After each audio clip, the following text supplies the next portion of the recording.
Here are the top headlines on ITWeb this week.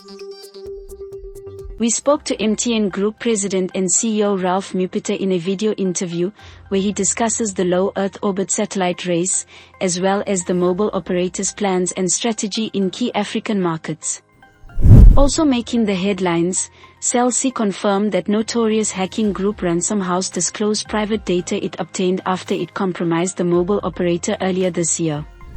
With Easter holidays around the corner, Home Affairs Minister Dr Leon Schreiber this week unveiled drone and body-worn camera technology that will be rolled out by the Border Management Authority to improve border management and security at South African borders.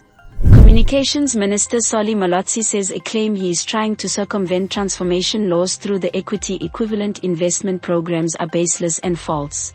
He was responding to Kusila Sangoni Diko, chairperson of the Portfolio Committee on Communications and Digital Technologies, who expressed concerns over the minister's alleged attempts to thwart South Africa's transformation laws to appease business. Finally, in this week's episode of ITWeb TV, we speak to expert digital forensics auditor Professor Danny Myburg, who provides an overview of the latest cybercrime trends he's seeing being committed in South Africa.